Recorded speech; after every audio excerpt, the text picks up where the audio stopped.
안녕하세요. 호랑이형님 리뷰하는 호랭박사입니다. 호랑이형님 2부 238화 즉살령 2편 리뷰를 시작하겠습니다. 이번 화에서는 지난 화에 등장했었던 서쪽 길잡이 놈들이 4명이나 떼거지로 등장했습니다. 천리지까지 합하면 총 5명인 셈인데 천리지가 가장 어리고 얘들은 나이가 더 많은 듯이 보여요. 지금까지 호영에서 볼 수 없었던 양아치 느낌이 나는 놈들이라서 신선하죠. 개인적으로는 생긴 것도 그렇고 외모와 다른 강한 전투력도 그렇고 드래곤볼의 기뉴 특전대를 보는 것 같은 느낌이 들었습니다.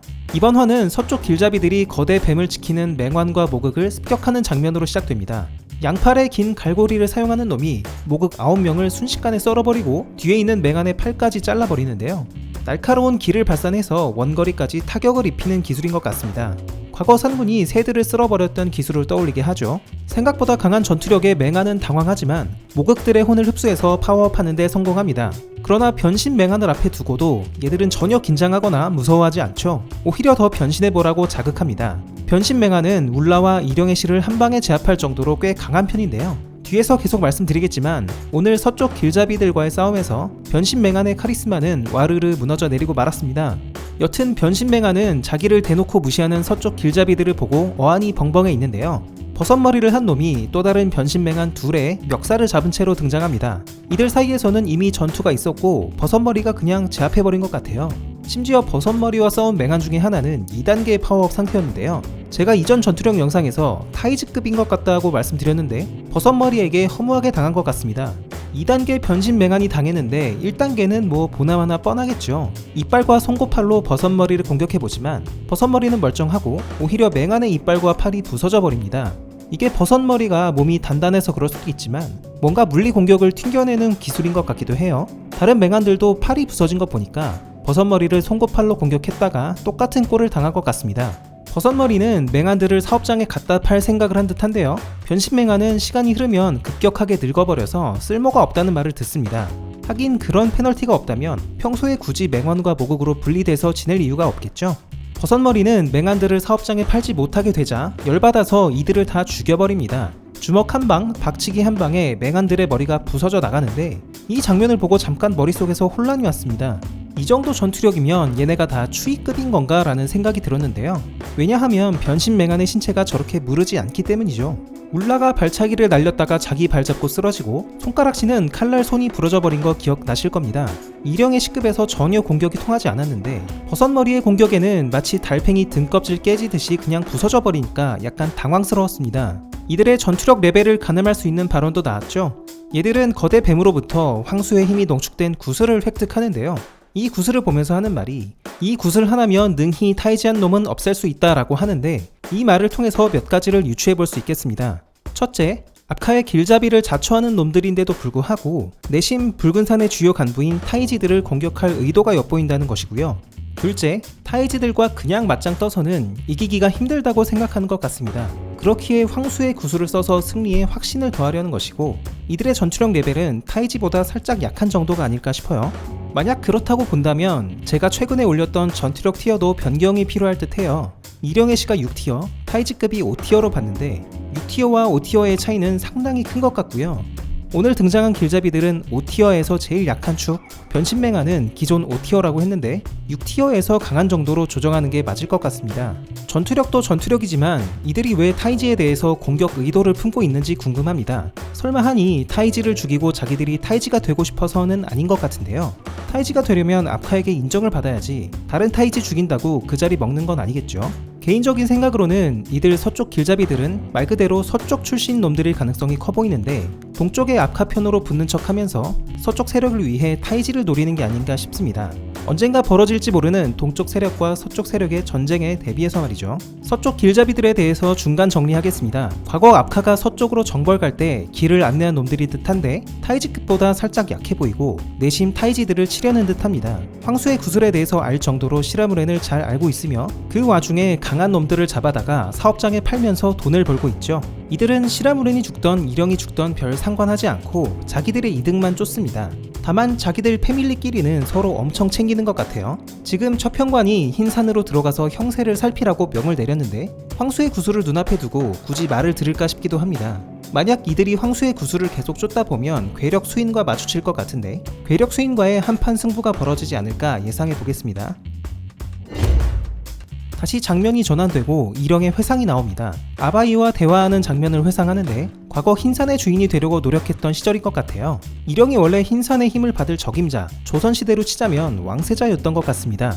그러나 흰산이 오랜 기간 동안 일영을 선택하지 않자 모종의 방법으로 흰산을 속이면서 버텨왔던 것 같죠. 그 방법으로 작은 것들, 즉 아랑사나 아비사 같은 작은 개체들을 활용한 것 같은데 흰산의 선택을 최대한 길게 늦추면서 다른 방법을 찾아보려고 했던 것 같습니다. 아바이는 일영의 그런 행동에 대해서 굉장히 우려스러워했고 일영을 대신할 새로운 후계를 찾은 듯하죠. 아마 그것이 압카가 아닐까 싶습니다. 물밑에서 새로운 후계를 찾는 아바이를 보면서 일영은 묵과하지 않겠다, 내 방식대로 흰산의 힘을 받겠다라고 선언해버린 상황인 듯 보여요. 그런데 일영이 원래 적임자였고 압카가 일영을 대신할 새로운 후계라면 일영이 압카보다 더 나이가 많은 걸까요? 둘은 분명히 형제관계라고 작품에서 나왔고 일영이 그동안 압카를 어르신이라고 불러서 당연히 동생일 줄 알았는데요.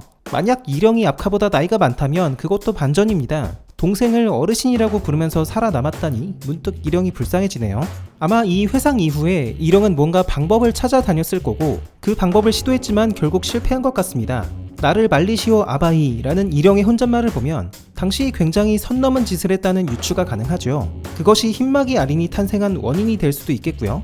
여튼 일영은 왕위 탈취를 시도했지만 실패했고 그 정황이 2부 181화 회상에 나오는 것 같습니다. 아바이로 추정되는 인물이 그것은 원한다고 받을 수도 또 거역할 수도 없는 것이야. 너는 자격이 없다. 이제 내려놓아라 일영이라고 단념시키죠. 오랜 기간 흰산의 주인이 되길 원했던 일영은 그렇게 폐위되었고 새로운 왕세자인 압카는 일영을 안타깝게 여겨서 한 번은 살려준 것 같습니다. 하지만 압카마저 흰산의 주인이 되지 못하고 결국 아린이 선택받았기에 질서가 또다시 무너진 걸로 보이죠. 저 개인적으로는 일영이 만들었다던 작은 것이 의미심장해 보입니다. 어쩌면 이 작은 것이 아린이 아닌가 싶어요. 그러고 보니 압카와 일영은 분명히 형제라고 나왔는데 아린이 일영과 형제라는 말은 나온 적이 없습니다. 흰눈썹과 일영도 형제라기에는 부자연스러워 보였고요. 일영이 흰산을 속이기 위해 만든 작은 것이 아린이었다라고 하면 여러 퍼즐 조각이 맞아 떨어지는 것 같아요. 예를 들어 아린의 자식이 있든 없든 일영과는 아무 상관이 없습니다. 그런데 흰눈썹은 일영에게 아린의 자식이 존재한다면 일영 네가 의심받을 거다 라고 협박하죠. 만약 일영과 아린이 근본적으로 같은 존재라고 본다면 아랑사가 아린의 새끼인지 일영이 만든 또 다른 작은 것인지 분간이 안 갈 겁니다. 그래서 무조건 산채로 잡아다가 압카에게 갖다 줘야 의심을 피할 수 있다고 흰눈썹이 주장한 것이고 일영도 그 말에 넘어간 것이죠. 제 모든 가정이 맞다고 치고 조금 더 썰을 풀어보겠습니다. 아린이 흰산의 선택을 받았을 때 일영은 어땠는지 궁금하네요. 자기가 받지 못한 선택을 자신의 분신이 받았으니 좋았을까 싶기도 한데 막상 항마전 때 보면 제일 먼저 나서서 아린을 죽이려고 이를 갈고 있었죠. 내 분신 같은 놈이면 일말의 애정은 있지 않았을까요? 다음 떡밥이 조금 더 나와줘야 상상의 나래를 펼 수 있을 것 같습니다. 회상은 여기까지고 다시 일영을 보겠습니다. 이전 화에서 시라무렌이 최후의 일격을 날렸는데 황수의 힘이 살짝 약했던 것 같아요. 일영은 아직 살아있고 대신에 홍사로 꽁꽁 묶여서 꼼짝달싹 못하게 됐습니다. 일영은 홍사를 끊으려고 해보는데 그 순간 온몸이 찌릿찌릿해지면서 엄청난 고통이 전해지죠. 홍사는 자연의 힘을 근본으로 하는 존재에게 있어서는 위협적인 아이템으로 보이는데요. 흰산을 근본으로 하는 일영이나 황수를 근본으로 하는 시라무렌이 함부로 홍사를 끊었다가는 자연물과의 결속이 끊어져서 목숨이 위험할 수 있다고 합니다. 어찌 보면 호영 세계관의 강자들은 전부 특정 자연물을 근본으로 한다는 큰 설정이 나온 셈이네요. 일영은 홍이위들에게 홍사만 일단 풀고 얘기하자고 사정하는데 시라무렌이 등장합니다. 멀쩡히 잘 지내고 있다가 일영 때문에 하루아침에 반역자라는 누명을 쓰고 부하들이 말살당한 복수를 하는 순간이 드디어 왔습니다. 이전 화까지만 해도 강하게 저항하던 일영의 태도가 급 공손해지는데 여기서 시라무렌을 더 도발했다가는 진짜 직살당할 수도 있다는 걸 일영도 알겠죠. 일영은 시라무렌 앞에 무릎을 꿇습니다. 그리고는 설득하죠. 이 모든 것이 흰눈썹의 계략이었고 자기는 억울하다. 모든 것을 자백하고 재판받겠다. 반역자의 누명을 벗겨줄 테니 압카에게 보내달라고 하는데요. 이미 직살령이 내려진 판에 시라무렌이 그 청을 들어줄 리가 없죠. 더군다나 자신의 모든 것을 파괴한 일영이 아닙니까? 일영은 모든 업보를 달게 받아야 될 상황이 됐습니다. 사실 시라무렌도 처평관도 군사도 일영을 죽여야 하는 이 상황이 너무나 당혹스러울 겁니다. 아무리 패급이라고 해도 압카의 형제인데다가 흰산의 일족이기 때문이죠. 하지만 일단 백액이 발견된 이상 일말의 가능성도 남겨둘 수는 없습니다. 설사 일영이 흰산의 힘을 받을 의도가 없다고 하더라도 최악을 막기 위해서 일영은 반드시 죽어야 하는 거죠. 나중에 아카가 제정신이 들고 진상을 알게 된다면, 특히 일영이 흰산의 힘을 받을 의도가 없었던 것으로 드러난다면 분명 누군가는 책임을 져야 할 겁니다. 이 상황을 두고 시라무레는 누가 재수없게 너를 죽이는 일에 엮이고 싶겠냐, 다만 지옥이 펼쳐지는 것을 막기 위한 것이라고 말한 거죠. 시라무레는 일영에게 네가 결백하다면 모두가 보는 앞에서 소멸해라 라고 잘라서 말합니다. 이어서 황수의 공격 때문에 뒤로 물러났던 흰산의 지기가 회귀하면서 이번 화 끝이 납니다. 과연 일영이 순순히 흰산에게 소멸당할지 궁금한데요. 일영이 추위의 얼음에 갇혀서 흰산에 들어갔을 때 흰산과 어떤 교감이 있었다는 건 다들 기억나실 겁니다. 당시 흰산이 일영에게 힘을 주려는 게 아니냐라고 말씀드렸었는데, 만약 일영이 흰산의 힘을 받게 된다면 홍익위들과 시라무렌이 오히려 위험해질 수도 있어 보이고요. 아랑사 안에 있는 아린의 혼이 어떤 식으로든 반응을 하지 않을까 생각도 듭니다. 여튼 이번 주도 재밌게 잘 감상했고 다음 주를 기다려 보겠습니다. 이번 화 댓글 반응은 주로 서쪽 길잡이들의 전투력 수준, 떡락해버린 변신 맹안에 대한 얘기가 많았고요. 거의 제가 영상에서 다룬 내용이 많았습니다. 그래서 그것들은 생략하고 일영의 태세 전환이 우디르급이었다는 댓글이 재밌어서 그걸 조금 보겠습니다. 제가 호영의 캐릭터들을 좋아하는 건 죽음 앞에서 그닥 초연하지 못하기 때문입니다.